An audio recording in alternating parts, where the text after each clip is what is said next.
এক থমকে যাওয়া জনপদ।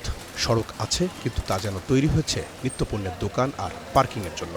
যান চলাচলের গতি ততটাই কম যতটা প্রশস্ত এই এলাকার সড়ক। অর্ধেকই কোনো না কোনো মহলের দখলে। রাজধানীর খিলগাঁও, মুগদা, সবুজবাগ এলাকা নির্বাচনী আসন ঢাকা ৯। এলাকার নানা সংকটের মধ্যেই এসেছে নির্বাচন। ভোটের আনুষ্ঠানিক প্রচার শুরুর পর থেকে মহল্লায় মহল্লায় ঘুরে ভোট চাচ্ছেন বিভিন্ন দলের প্রার্থী এবং তাদের সমর্থকরা। দিচ্ছেন নানা প্রতিশ্রুতি।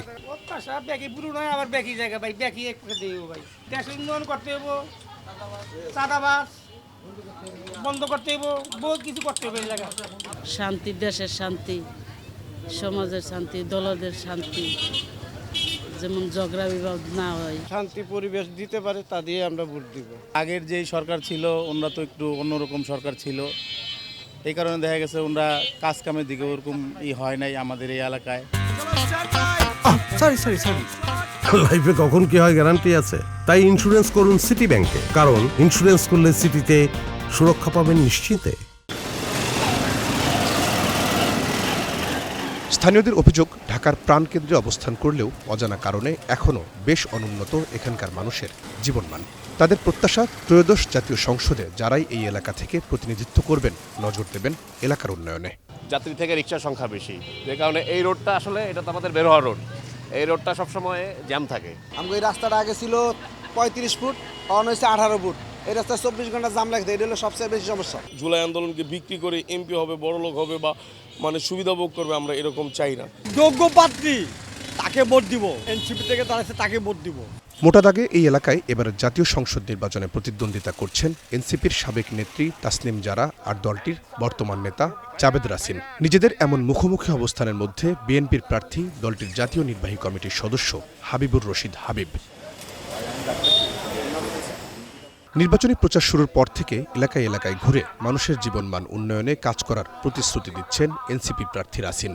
তার অভিযোগ, বিভিন্ন এলাকায় তার ব্যানার ছিঁড়ে ফেলা হচ্ছে। কিছু জায়গায় তারা প্রচ্ছন্ন হুমকি, তাদের যে লাঠিয়ালি বাহিনী আছে, তাদের যে চাঁদাবাজ যে বাহিনীগুলো আছে, তাদের যারা চাঁদাবাজিগুলো করে, তাদেরকে নিয়ে তারা এক ধরনের প্রচ্ছন্ন হুমকির কথা, ভয়ের কথা কিন্তু এলাকাবাসীর মধ্যে, দোকানদারদের মধ্যে তারা কিন্তু ছড়িয়ে দিচ্ছে যে 12 তারিখের পর তাদের অবস্থা কিন্তু খারাপ হয়ে যাবে। সদ্য সাবেক এনসিপি নেত্রী তাসনিম জারার দাবি, তিনি এখন পর্যন্ত নির্বাচনী প্রচারে কোনো ধরনের বাধা বা সমস্যায় পড়েননি। তার প্রত্যাশা, শেষ পর্যন্ত পরিবেশ ঠিক থাকলে এই এলাকায় নির্বিঘ্নেই হবে ভোট উৎসব।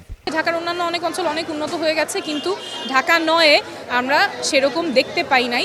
এখানে যাতে ন্যায্যতার ভিত্তিতে আমরা নাগরিক সেবাগুলো পাই, সেটা নিয়ে সুনির্দিষ্ট পরিকল্পনা আছে। গ্যাস, রাস্তাঘাট এবং জলাবদ্ধতা, তারপরে শিক্ষা নিয়ে পরিকল্পনা আছে, স্বাস্থ্য নিয়ে পরিকল্পনা আছে। আপনি দেখেছেন যে এখানে খুবই ঘনবসতিপূর্ণ একটা এলাকা ঢাকা ৯-এ, কিন্তু তারপরেও এতগুলো মানুষের জন্য, লাখ লাখ মানুষের জন্য একটা মাত্র সরকারি হাসপাতাল, মুগদা মেডিকেল হাসপাতাল, সেখানে অনেক অব্যবস্থাপনা আছে। ভোটারদের দ্বারে দ্বারে ঘুরে ভোট চাচ্ছেন বিএনপির প্রার্থী হাবিবুর রশিদ। এলাকার উন্নয়নে কাজ করার প্রতিশ্রুতির পাশাপাশি বিজয়ী হলে সকলকে সাথে নিয়ে কাজ করার কথাও জানালেন বিএনপির নেতা। আমরা প্রতিদ্বন্দ্বী না, আমরা সহযোদ্ধা হিসেবে মনে করি, কারণ যারা এই এলাকার যারা নির্বাচন করতে চায়, আমি মনে করি তারাও তো এই এলাকার উন্নয়ন চায়, এই এলাকার মানুষকে নিয়ে কাজ করতে চায়। আমিও তো তাই চাই, তাই না? সেক্ষেত্রে আমরা যারা প্রার্থী তাদের মধ্যে যদি একটা সুন্দর পরিবেশ বজায় থাকে, সেক্ষেত্রে যেই বুঝিয়ে হবে সে বাকি সবাইকে নিয়ে কাজ করার একটা সুযোগ তৈরি হয়। কারণ আমি যেমন ভাবি সে তারাও ভাবে, সুতরাং দুইজনের আমাদের যারা প্রার্থী সবারটাকে নিয়ে যদি আমরা ঐক্যবদ্ধভাবে কাজ করতে পারি, তাহলে আমাদের এলাকার মানুষ উপকৃত হবে। বিএনপি, জামাত, এনসিপি ছাড়াও ঢাকা ৯ আসনে মাঠে আছে ইসলামী আন্দোলন বাংলাদেশ ও স্বতন্ত্র প্রার্থীর ব্যানার প্ল্যাকার্ড। ভাঙাচোরা রাস্তা, যানজট, গ্যাস পানির সংকট সহ নানা সংকটে জর্জরিত ঢাকার ৯ আসন। দীর্ঘদিন পরে 12 ফেব্রুয়ারি যে নির্বাচন হতে যাচ্ছে, সেই নির্বাচনে লড়ছেন 3 জন হেভিওয়েট প্রার্থী। ভোটার এবং সমর্থকরা বলছেন, এবার এই এলাকায় ত্রিমুখী লড়াই হবে জুলাইয়ের 3 পক্ষের। তবে তাদের প্রত্যাশা, যিনি জয়ী হবেন, জয়ী হবে গণতন্ত্র। রহিম রুবন, ওয়ান নিউজ, ঢাকা।